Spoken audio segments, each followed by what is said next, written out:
Hi! இன்னைக்கு நாம ஒரு குவாலிட்டியான ஸ்டாக்க பத்தி பேச போறோம். இந்த ஸ்டாக் வந்து 3 மாசத்துல 30,000 கோடி இழந்திருக்காங்க முதலீட்டாளர்கள். சோ அந்த அளவுக்கு இந்த ஸ்டாக்ல என்ன பிரச்சனை? பிகாஸ் இந்த ஸ்டாக் 2022ல 1:2 போனஸ், 2025ல 1:2 போனஸ்ன்னு ரூ. 400லேருந்து ரூ. 4,000 ரீச் பண்ணி ரொம்ப கம்ஃபர்டபுளா, ரொம்ப ஸ்ட்ராங்கா முன்னேறி நமக்கு பரிச்சயமான துறையை சார்ந்த ஒரு பங்கு. பட் ஏன் இவ்ளோ பெரிய சரிவு? குயிக்கா பேசலாமா?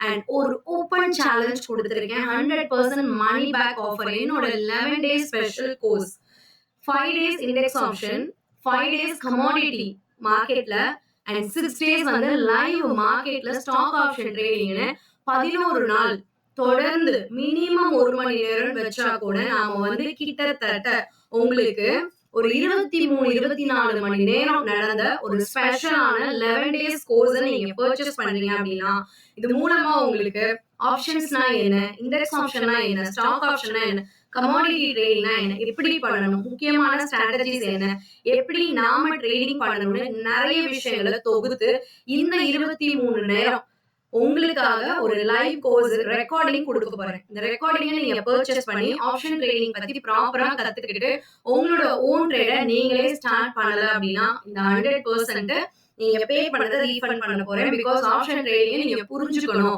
ஏன்னா இங்க நிறைய பேரு மார்க்கெட்ல என்ன நடக்குதுன்னே புரியாம 1 லேக் கொண்டு வந்து இன்வெஸ்ட் பண்றது, லாஸ் பண்ணிட்டு மார்க்கெட்டை தப்பு சொல்லிட்டு திரும்ப வேற யாராவது ஒருத்தவங்க நான் பண்ணி தரேன்னு சொன்னா அவங்கள்ட்ட போய் ஒரு 50,000 கொடுக்கறதுன்னு ஆப்ஷன் ட்ரேடிங்க பத்தி புரிஞ்சுக்காம நிறைய லூஸ் பண்றாங்க. சோ ஆப்ஷன் ட்ரேடிங்னா என்ன நீங்க தெரிஞ்சுக்கணும். ஓன் ட்ரேட் நீங்க பண்ணணும், யாரையும் நம்பாம. சோ இதுக்கு என்னென்னலாம் பண்ணணும் அப்படிங்கிறதுக்காக தான் எக்ஸ்க்ளூசிவா இந்த ஒரு ஸ்பெஷல் ஆஃபர் பிளான் பண்ணிருக்கேன். சோ நீங்க இத பர்ச்சேஸ் பண்ணணும்னு நினைக்கிறீங்க அப்படின்னா ஸ்கிரீன்ல தெரியுதுல்ல இந்த வாட்ஸ்அப் நம்பருக்கு வந்து நீங்க 11 டேஸ் கோர்ஸ்னு டெக்ஸ்ட் பண்ணுங்க. நான் டீடைல் எல்லாமே உங்களுக்கு ஷேர் பண்றேன். So let's come to the point. Yes, இந்த ஸ்டாக் வந்து பாத்தீங்க அப்படின்னா ஏன் இவ்ளோ தூரம் இறங்கி இருக்கு அப்படின்னு நம்ம செக் பண்ணும்போது ஸ்டாக் உடைய பிசினஸ் வந்து கொஞ்சம் டிராப் ஆயிருக்கு.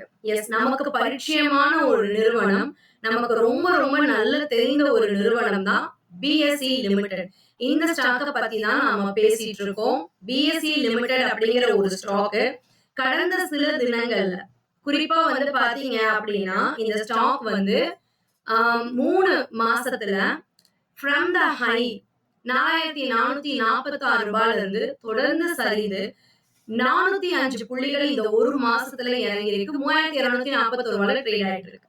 இந்த பிஎஸ்சி லிமிடெட் ஒரு நல்ல வேல்யூவேஷன்ல தன்னோட லார்ஜ் கேப் செக்டார்ல 1,32,000 கோடி மார்க்கெட் கேபிட்டல், 4,447ங்கிற 52 வீக் ஹை.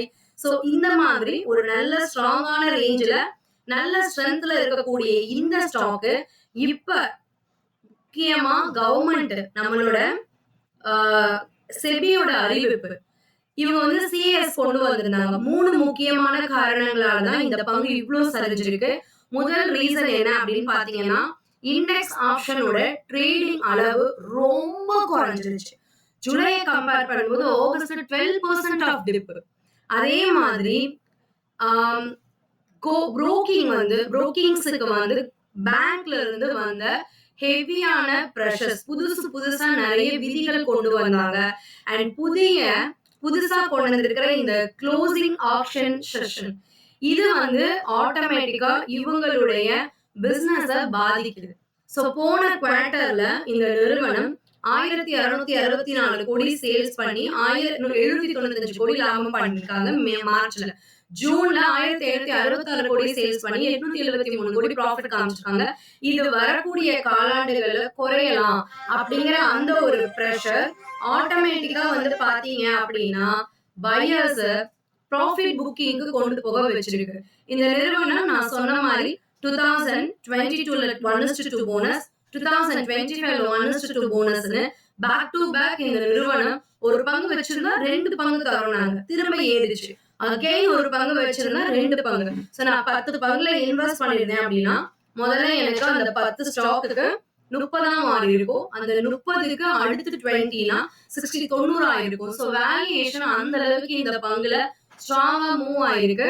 ப்ராப்பரான டிவிடெண்ட் கொடுத்த ஸ்டாக். சோ இந்த 3 முக்கியமான காரணங்கள், குறிப்பா இந்த சிஏஎஸ் இதனால மார்க்கெட்டுடைய நிலைப்பாடே மாறுச்சு. இப்ப இருக்கிற காலகட்டத்துல இவங்க வந்து இவங்களுடைய ஆப்ஷன் சார்ஜஸ கூட்டினாங்க அப்படின்னா, இது இவங்களுக்கு ஒரு வருவாய அதிகரிக்கக்கூடும். 6 to 7% அதிகரிக்கலாம். அது மூலமா கோலோகேஷன் வசதி, மெசேஜிங் சார்ஜஸ் இது எல்லாத்தையுமே அதிகரிக்கும் போது, வரிக்கு அப்புறம் இருக்கக்கூடிய லாபத்த 8% வரை அதிகரிக்கலாம். அப்படிங்கிற மாதிரியான வியூஸ் எல்லாமே ஜெஃப்ரீஸ் குடுத்திருக்காங்க. இந்த மாதிரி சார்ஜஸ அதிகப்படுத்துறதுனால இவங்க இன்கம் கூடலாம் அப்படின்னும், வால்யூமை இன்கிரீஸ் பண்றதுக்கு அடுத்து இவங்க என்ன மாதிரியான ஸ்டெப் எடுத்து வைக்க போறாங்க அப்படிங்கிற ஒரு எதிர்பார்ப்பு இதெல்லாம் சேர்ந்து பிஎஸ்சி ஸ்டாக்க மறுபடியும் வலு ஆக்கலாம் அப்படிங்கிற ஒரு வியூ கொடுத்திருக்காங்க. எப்போதுமே நான் சொல்ற முக்கியமான விஷயங்கள், ஃபர்ஸ்ட் பிஇ பார்ப்பேன். இந்த ஸ்டாக்கோட PE 46 compare to industry PE EPS கரெக்டா இருக்கா?